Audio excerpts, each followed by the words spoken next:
오늘 이 시간에는 에베소서 3장 16절과 17절 말씀을 통해서 내 마음 그리스도의 집 첫 번째 시간을 좀 가지고자 합니다. 나눠드렸던 책자, 짧은 책자에 원래는 이제 그림이 있어가지고 양장본 이제 좀 비싼 책인데요. 이제 소책자로 이제 나와가지고 우리가 금방 읽을 수 있는 책이고요. 이게 미국에서는 1000만 부가 팔렸습니다.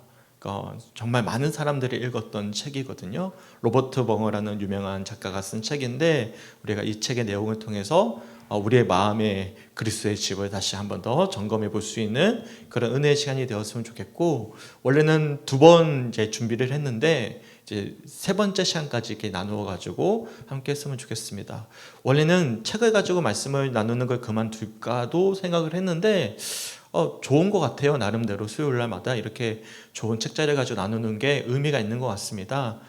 또 이게 끝나면 또 기대하십시오. 쉬운 책을 제가 최대한 선정을 해서 우리가 책도 읽고 또 말씀도 보고 그런 시간들을 가지면 참 좋을 것 같습니다. 오늘 첫 번째 시간인데 마음의 문을 활짝 여시고 어렵지 않습니다. 오늘 주어지는 말씀을 통해서 우리 마음이 그리스도의 집이 다시금 정결케 되어지는, 또한 주님을 마음껏 마음에 초청하고 모셔드릴 수 있는 시간이 되시길 주님의 이름으로 간절히 축원합니다. 아멘. 한번 여쭤볼게요. 예수를 믿는다라는 것은 무엇을 의미합니까? 구별된 사람이 되는 것은 뭘 의미하죠? 지금까지 우리가 세상 가운데서 한 사람으로 살아왔었다라면 이제부터는 예수를 믿었다? 이제는 세상 사람이 아니라 한 명의 그리스도인이 되어서 삶을 살아가는 것을 의미하지 않겠습니까? 구별되는 것이 예수 믿는 거예요. 그렇다면 구별된 사람, 곧 그리스도인이 된다는 것은 무엇을 의미하겠습니까? 지금까지 세상 사람들과 똑같은 생각과 가치관으로 살아왔었다면 예수 믿고 나서는요, 세상 사람들과는 전혀 다른 생각과 가치관으로 살아내는 삶으로 변화되는 거예요. 그러니까 우리 생각도, 우리 마음도, 삶의 행동도 모든 것들이 달라지는 것이죠. 그렇다면 무엇이 그러면 구체적으로 달라질까요? 우리 겉모습이 변화됩니까? 예수를 믿는 사람들과 믿지 않는 세상 사람들과 겉모습이 다릅니까? 예수를 믿었더니 갑자기 잘생겨지는 거예요. 갑자기 예뻐지는 거예요. 마치 성형수술을 한 것처럼 예쁘고 멋진 모습으로 변화됩니까? 그렇지가 않죠. 예수를 믿기 전이나 후에나 우리의 겉모습은 머리떡 하나까지도 사실 변하지 않았습니다. 그렇다면 환경이 변화되었습니까? 마치 번영신학이 주장을 하듯이 예수를 믿으면 갑자기 놀라운 복을 받아서 부자가 되거나 큰 집을 사거나 차도 생기면서 그렇게 세상에서 떵떵거리면서 살 수 있습니까? 만약 그렇다면 우리는 다 예수 헛믿은 거예요. 네, 그렇지가 않죠. 복음을 왜곡하는 분들이야 예수 믿으면 모닝이 벤츠가 될 수 있다, 그렇게 현혹할 수도 있겠지만 예수를 믿는다고 해서 갑자기 로또 당첨되는 게 아닙니다. 벼락부자 되는 것이 아니에요. 그러한 급격한 환경의 변화가 나타나는 것도 사실 아닙니다. 그렇다면 예수를 믿을 때 무엇이 변화됩니까?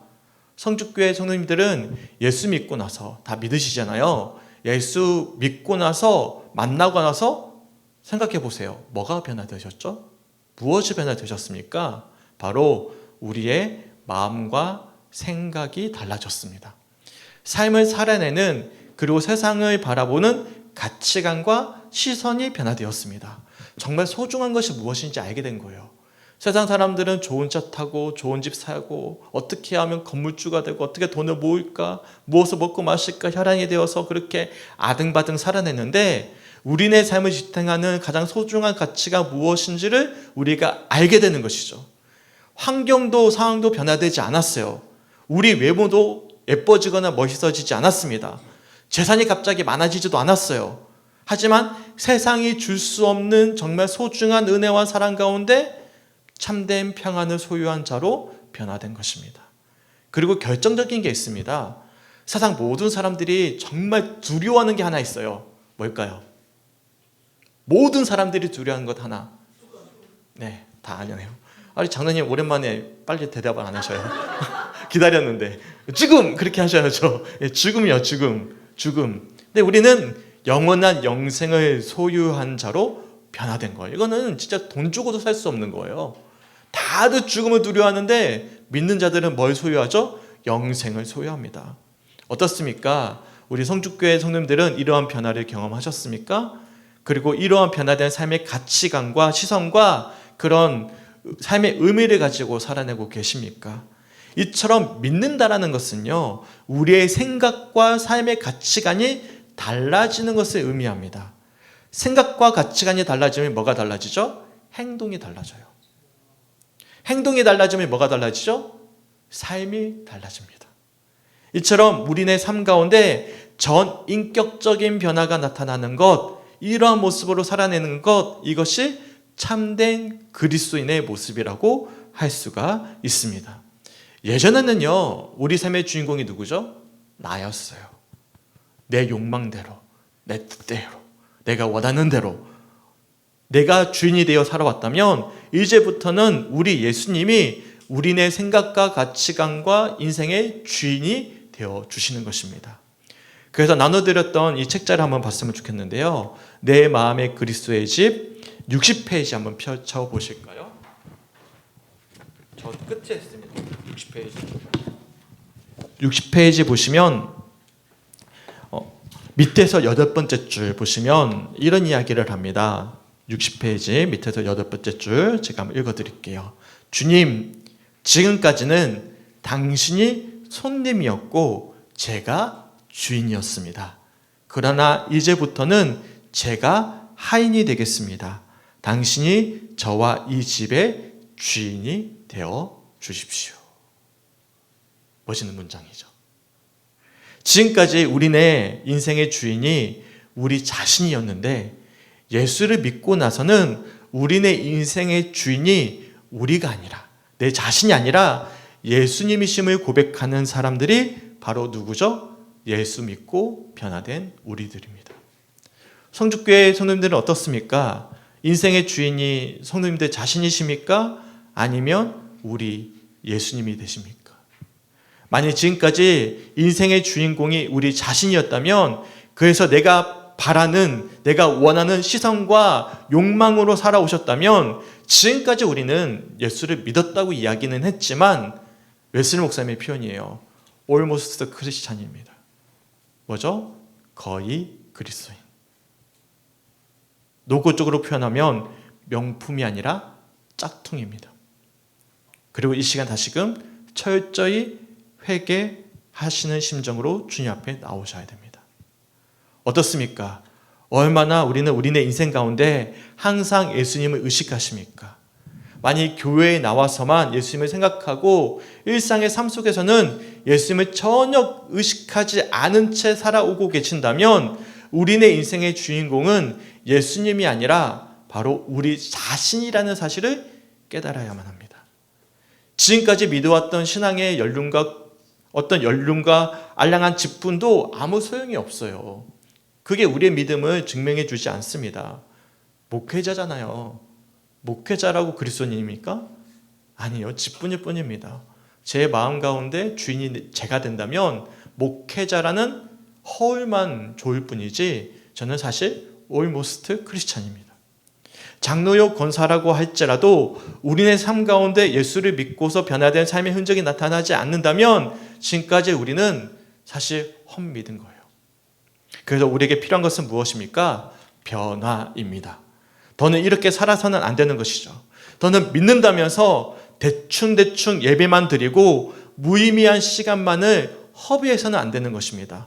더는 세상 사람들로부터 손가락질 받는 그리스도인의 모습으로 살아낼 수는 없는 것입니다. 소망하기는 오늘 이 시간 삶의 변화, 마음의 변화를 경험할 수 있는 우리 성주교회 성도들이 되시게 주님의 이름으로 간절히 축원합니다. 오늘 나눌 말씀을 통해서 무능력한 그리스도인이 아니라 변화의 기적을 날마다 체험하고 경험할 수 있는 성주교회 성도들이 되시게 주님의 이름으로 간절히 축원합니다. 아멘. 그렇다면 우선 우리네 생각과 가치관의 변화는 어디서부터 비롯되는 것입니까? 예수를 믿을 때 가장 뭐가 먼저 변화되죠? 한번 돌아보세요. 예수 믿고 뭐가 제일 먼저 변화되었습니까? 성주교회 성도들 어떻게 생각하십니까? 이에 대한 답을 국어 사전에도 찾아봤는데 제가 몇 가지 뜻만 추려서 한번 소개해 볼게요. 한번 이게 뭘 설명하는 단어인지 맞춰보세요. 첫 번째, 사람이 다른 사람이나 사물에 대하여 감정이나 의지, 생각 따위를 느끼거나 일으키는 자극이나 태도. 두 번째, 사람의 생각, 감정, 기억 따위나 생기거나 자리 잡은 공간이나 위치. 세 번째, 사람이 사물의 옳고 그름이나 좋고 나쁨을 판단하는 심리나 심성의 바탕. 이 단어를 표현하는 정의입니다. 우와! 박수 한번 해주십시오. 네, 맞아요. 어떻게 하셨어요? 맞아요. 이 단어를 표현하는 건 어떤 단어냐면 바로 마음이라는 단어를 표현하는 정의입니다. 그러니까 우리네 마음에서부터 생각이 시작되는 거예요. 우리네 마음에서부터 감정이 흘러나오고 우리의 마음이 행동으로 이어지게 되는 것입니다. 달리 표현해서 우리네 모든 행동이 시작되는 곳이 바로 뭐죠? 마음임을 알 수가 있는 거예요. 사실 동물도 지능이 있습니다. 그렇기 때문에 지능이 있어서 개를 우리가 훈련시키잖아요. 뭐 어떻게 하죠? 개가 사람이 훈련한 만큼 어느 정도는 따라옵니다. 심지어 돌고래는요, 부끄럽지만 우리보다 지능이 좋을 수도 있어요. 지능 90이 넘어간대요, IQ가. IQ 90이 안 되는 분 계실 수도 있거든요. 네, 돌고래는 IQ 90이 넘어간대요. 지능이 있는 거예요. 하지만 동물에게 없는 것이 하나 있습니다. 뭘까요? 마음이 없습니다. 어려운 말로 표현하면 동물에게는 육도 있고 혼도 있다고 볼 수 있어요. 그런데 영이 없는 거예요. 다윗에서 마음은 영입니다. 우리들의 육은 죽어서 흙으로 돌아가지만 우리의 마음, 이 영은 하나님의 심판대 앞에 서게 될 것입니다. 그러니까 사람은 어떤 존재죠? 영적 존재입니다. 그리고 이러한 사실을 옛날 사람들도 인지하고 있었습니다. 그래서 억울하게 죽은 사람들을 우리가 어떻게 표현하죠? 한이 맺혀서 이 땅을 떠돌고 있다. 귀신의 존재를 믿지 않았습니까? 사실 마음이라는 것은 눈으로 보이지 않는 영역입니다. 더군다나 과학으로도 마음이 어디에 위치해 있는지 확인할 길이 없습니다. 일부 과학자들은 이 마음이 뇌의 한 기능이라고 주장하기도 합니다. 하지만 그것도 주장일 뿐 마음의 정확한 위치라고 우리가 단정 지을 수가 없는 것이죠. 소피의 세계라는 책에 보면 이런 구절이 있어요. 제가 이 책의 한 구절을 한번 읽어드릴게요. 뇌는 여기 있고 머리를 지그시 누르며 다시 소피가 얘기했다. 하지만 생각이라는 건 전체 속에 있는 거야. 나라는 전체. 세포 하나하나의 말이지. 그러니까 이처럼 마음은 우리에게 있어서 모든 것이라고 할 수 있어요. 가장 소중한 그 무엇입니다. 눈에 보이지 않고 정확히 어디에 위치해 있는지도 알 수 없지만 우리의 생각과 감정과 행동을 온전히 지휘하는 중심축이 되는 것이 바로 마음이라고 할 수 있죠. 따라서 예수를 믿는다는 것은요, 다른 모든 것이 변화되겠지만 제일 먼저 뭐가 변화되는 거예요? 우리 영이 변화되는 거거든요. 이 영이 뭐라고 말씀드렸죠? 마음이에요, 마음. 마음이 변화되는 것입니다. 그렇다면 이처럼 예수를 만나기 위해선 어떻게 해야 되겠습니까? 이에 대한 해답을 이 내 마음 그리스도의 집에선 이렇게 표현하고 있습니다. 나눠드렸던 책자 7페이지를 한번 펴볼까요? 7페이지 밑에서 네 번째 줄 한번 보실까요? 7페이지 밑에서 네 번째 줄 찾으셨어요? 자, 한번 읽어드릴게요. 그리스도께서는 자신을 영접하는 인간의 마음을 거처로 삼으십니다. 같이 한번 읽어볼까요? 시작. 그리스도께서는 자신을 영접하는 인간의 마음을 거처로 삼으십니다. 아멘. 그리스도를 만나기 위해서 우리네 마음의 거처를 삼으시도록 예수님께 뭘 내어드려야 되는 거예요? 마음을 내어드려야 합니다. 저자인 로버트 벙어의 고백처럼 예수님은 자신을 영접하고자 하는 인간의 마음을 거처로 삼으시는 분이시기 때문에 그래요. 그렇다면 어떻게 해야만 우리네 마음을 예수님께 내어드릴 수 있을까요? 어떻게 예수님 우리네 마음 가운데 모셔드릴 수 있겠습니까? 이에 대해 오늘 본문과 나눠드린 내 마음 그리스도의 집에서 자세히 어떻게 하면 내 마음을 내어드릴 수 있는지 설명해 주고 있습니다. 우선 이 책장 내용 먼저 살펴봤으면 좋겠는데 11페이지 한번 펴보실까요? 11페이지에 펴보시고 위에서 5번째 줄입니다. 위에서 5번째 줄. 제가 한번 읽어볼게요. 당신이 하나님의 실제를 알고 당신 존재의 깊숙한 내면에서 예수 그리스도의 임재를 경험하기 원한다면 단지 마음 문을 활짝 열고 그분께 제 마음에 들어오셔서 저의 구원자요 주님이 되어 주십시오라고 요청하기만 하면 됩니다. 어렵지 않죠. 우리네 마음 가운데 예수를 모셔드리기 위해서 우리가 처음으로 해야 될 결단은 어려운 게 아니에요. 우리 주님께서 이 시간 살아 계신다는 사실을 우선 믿는 거예요. 그리고 예수 그리스도가 우리네 마음 가운데 찾아오시기를 진정으로 원한다면 우리네 마음의 문을 활짝 여시면 되는 것입니다. 우리네 마음의 문을 연다라는 것은 이렇게 고백하는 거예요. 우리 함께 읽어봤으면 좋겠습니다. 시작. 예수님이 구원자이시고 내 마음의 주인이 되어 주십시오. 예수님이 구원자이시고 내 마음의 주인이 되어 주십시오. 이 고백이 뭐죠? 문을 여는 과정입니다. 그래서 요한복음 3장 20절을 보시면 예수님이 이렇게 말씀하시죠. 볼지어다 내가 문 밖에 서서 두드리노니 누구든지 내 음성을 듣고 문을 열면 내가 그에게로 들어가 그와 더불어 먹고 그는 나와 더불어 먹으리라.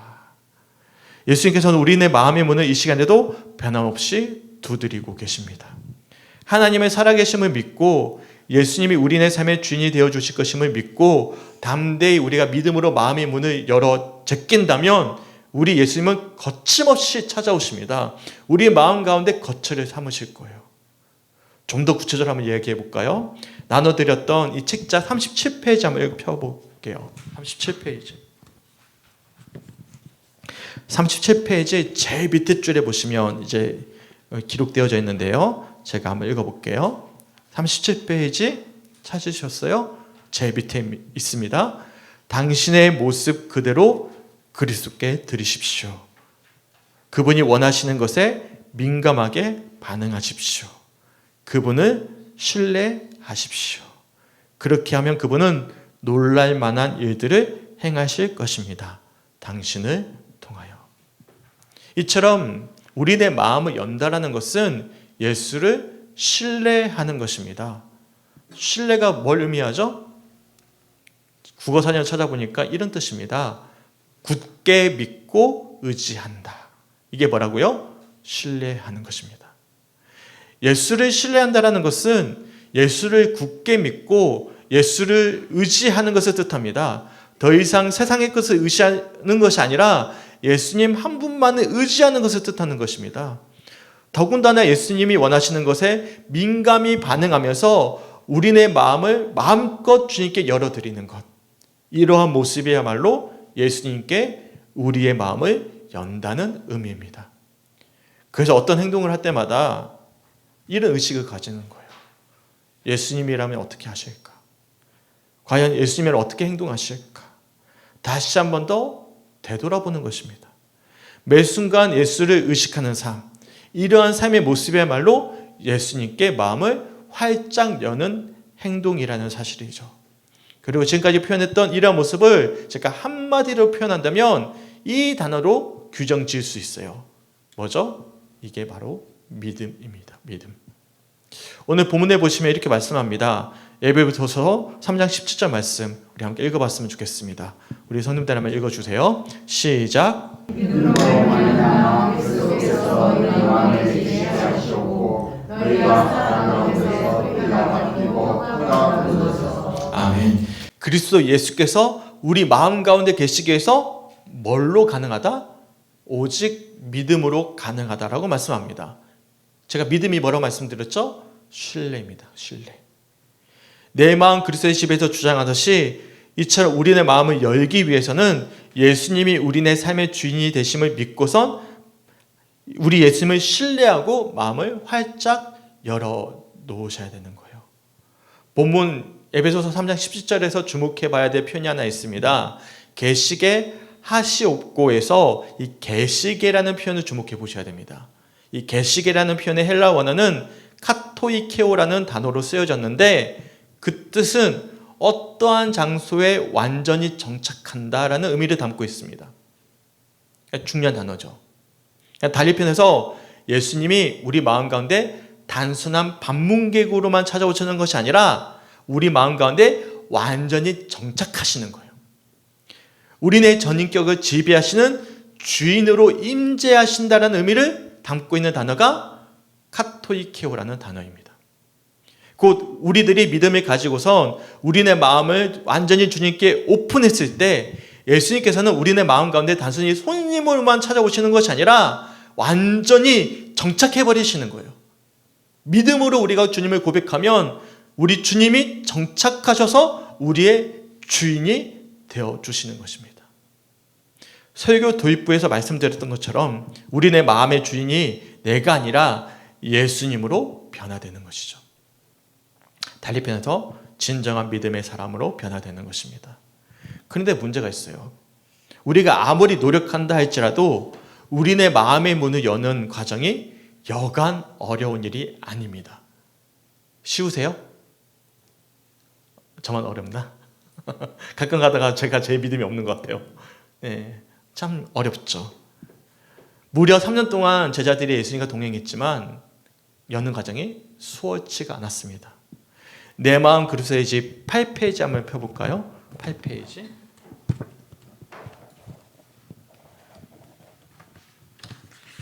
밑에서 네 번째 줄 한번 보실까요? 좀 길어요.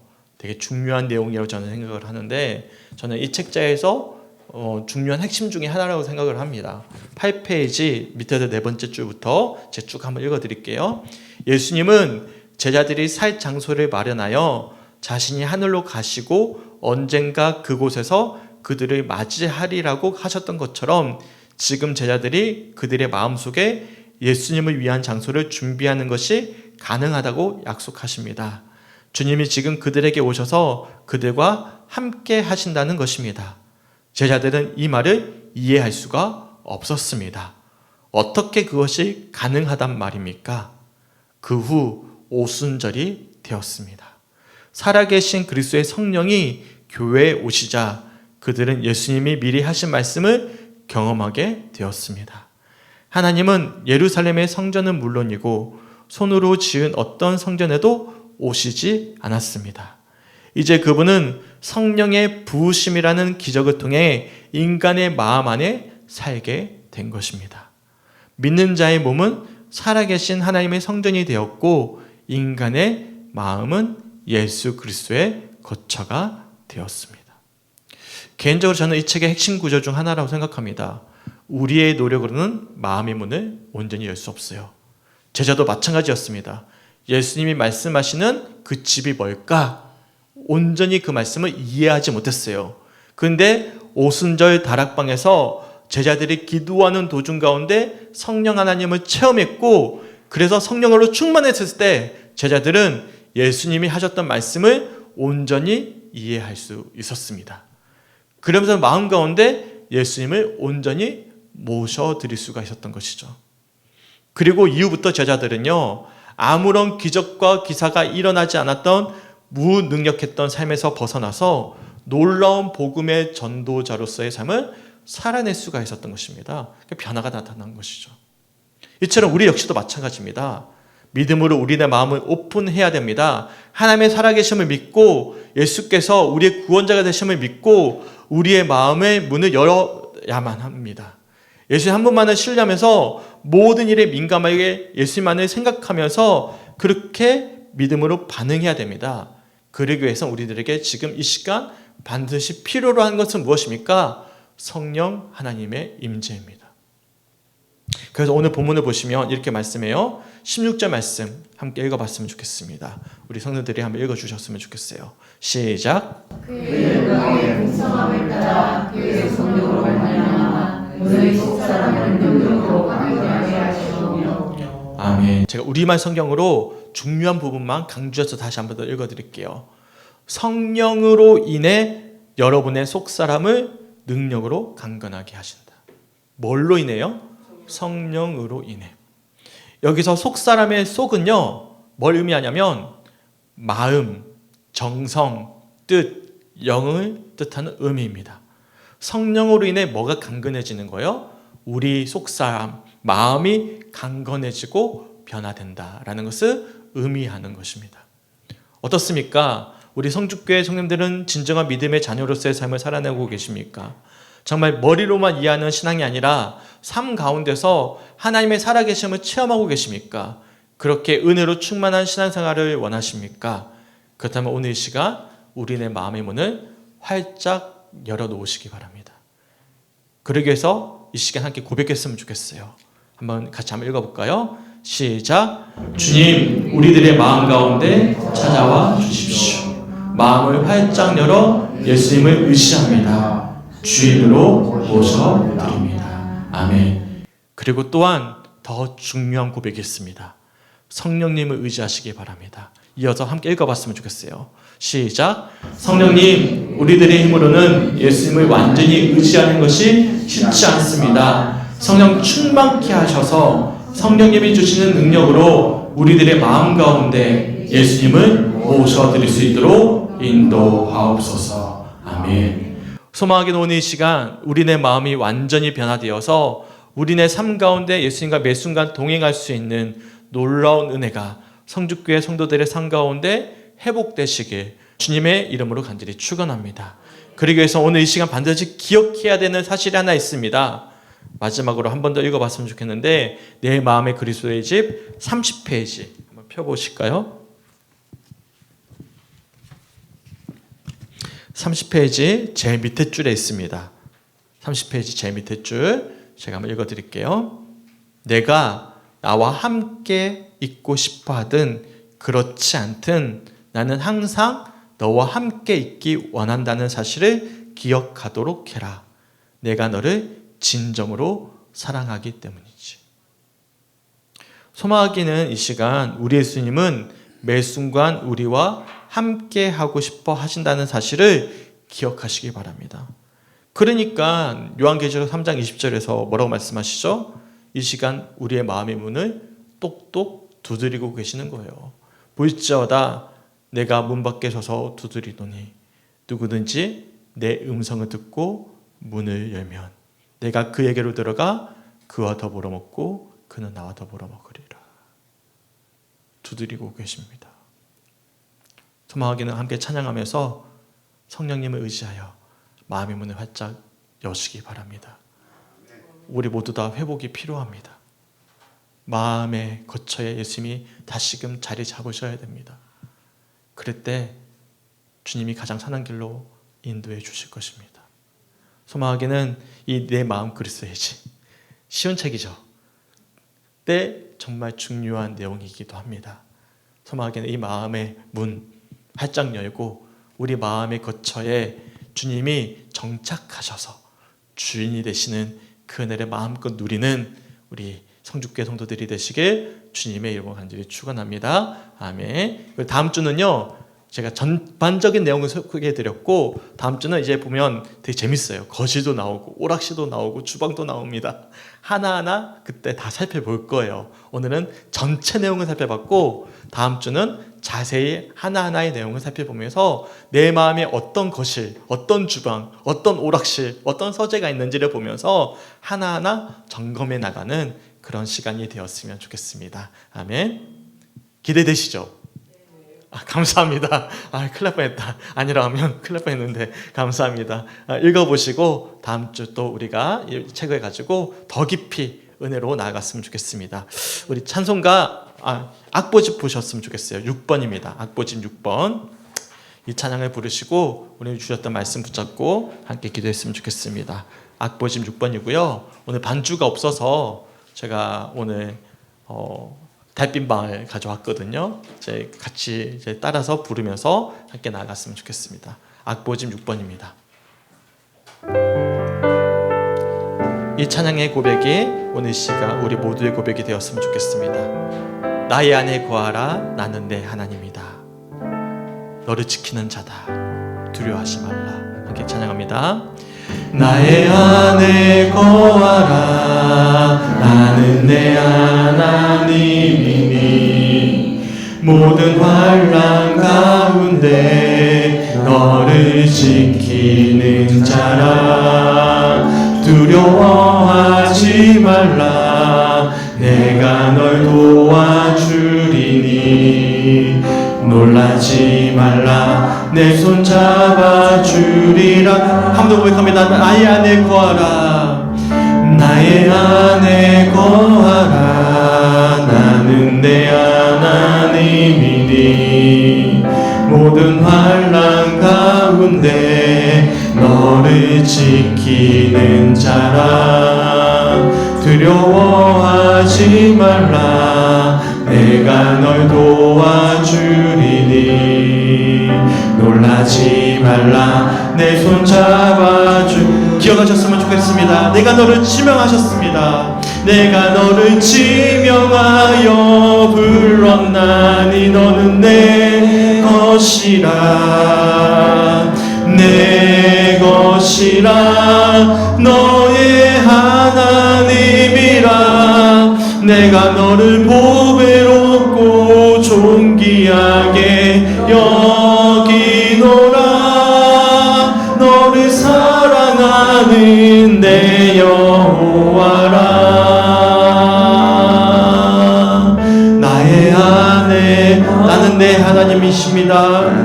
내 하나 우리의 모든 환난 가운데 지켜주시는 분이십니다. 환난 가운데 너를 지키. 두려워하지 말라. 내가 널 도와주리니. 부러워하지 말라. 내가 놀러와. 놀라지 말라. 내 손 잡아주리라. 놀라지 말라. 내 손 잡아. 내가 너를 지명하여 불러나니. 너는 내 것이다. 내가 너를 지명하여 불렀나니. 너는 내 것이라. 내 것이라. 너의 하나님이라. 내가 너를 보배롭고 존귀하게 여기노라. 너를 사랑하는 내 주님의 음성으로 들렸으면 좋겠습니다. 내가 너를 지명하여 불렀나니. 내가 너를 지명하여 불렀나니. 너는 내 것이라. 내 것이라. 너의 하나님이라. 내가 너를 보배롭고 존귀하게 여기노라. 너를 사랑하는 내 여호와라. 내가 너를 지명하여 불렀나니. 너는 내 것이라. 내 것이라. 내 것이라. 너의 하나님이라. 내가 너를 보배롭고 존귀하게 여기노라. 너를 사랑하는 내 여호와라. 너를 사랑하는 내 여호와라. 너를 사랑하는 너를 사랑하는 내 여호와라. 고백합니다. 너를 사랑하는 내 여호와라.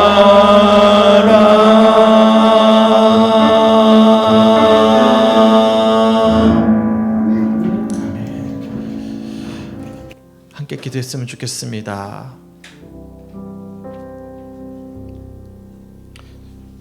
주님, 마음을 활짝 엽니다. 성령님을 의지하며 마음을 활짝 엽니다. 우리 마음 가운데 찾아와 주셔서 주인 되어 주시옵소서. 내 뜻과 내 혈기와 내 욕망대로 살아내는 삶이 아니라 주님이 주인 되시는 삶을 살아내기 원합니다. 이 시간 임재하여 주시옵소서.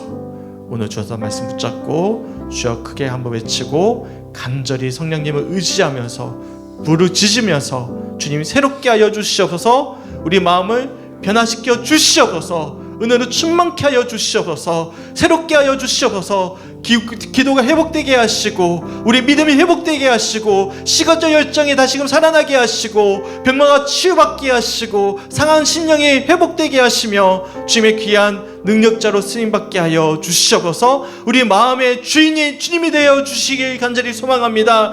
우리 모든 성도들의 10년 가운데 새로운 변화의 역사가 일어나게 하여 주시옵소서. 이 시간 주 한번 크게 외치고 함께 기도하겠습니다. 주여